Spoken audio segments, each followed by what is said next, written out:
Hi guys, welcome back to my channel. Perpetual here. If you're new, you are warmly welcome. And guys, thanks for joining me today as I make this delicious base stew, and it is going to be perfect to stick in your freezer to turn into any type of stew that you like. So guys, come along and let's get started.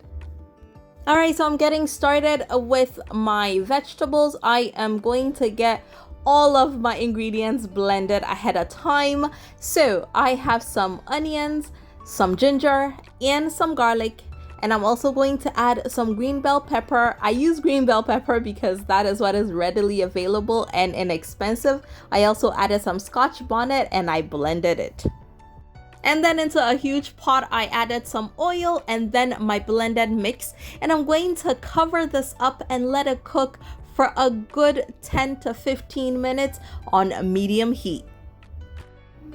During that time, you do want to check on it periodically so that it does not burn.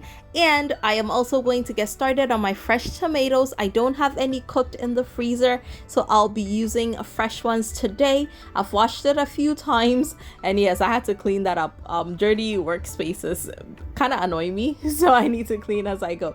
Anyway, cut up the tomatoes, guys. No matter how fresh my tomatoes are, I always cut it up just because I want to make sure that nothing funny is going on the inside.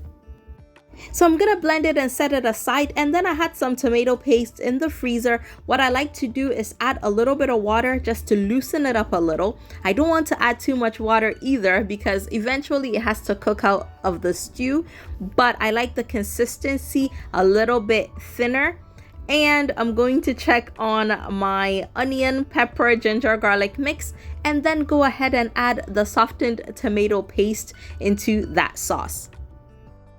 I just find it easier to mix when you add a little bit of water. That is the sole purpose, so you don't have to do it if you're okay with mixing the thicker paste into your stew. Alright, so once I get the tomato paste in, I'm going to let this cook for about another 10 minutes just to cook down. And again, you want to check on it so you don't burn your food. After about 10 minutes, this is what it looks like. And then I'm gonna go ahead and add my blended tomatoes to it. Now, when tomatoes are in season, I like to blend some up and usually just store it in the freezer, but I don't have any currently, and that's the reason why I'm using fresh tomatoes. So it does take a little bit longer to cook. And I just dropped a single bay leaf into my tomato stew. I don't like a lot of bay leaf, so I'm only using one. If you like a lot of it, you can add more. Now at this point in the stew, you're just going to let it cook so you can actually move on to any other things that you have doing during the day. I like to do this in the morning. While this was cooking, I ended up doing laundry, getting the house organized. I got a lot of work done because again, you're just leaving it on medium to low heat and just letting it cook.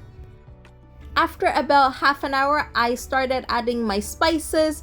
I added some anise seeds or nkite. I added some rosemary, some curry powder, paprika, one seasoning tablet or seasoning cube, or any all-purpose seasoning that you have would be great addition as well. And when it comes to spices, you want to start with a smaller amount and build on if need be because you don't want it overpowering your stew. So when I make this base stew, I typically will put very little or no salt in it because I'm going to be adding a protein to it, and usually, like today, I'm adding some beef to it.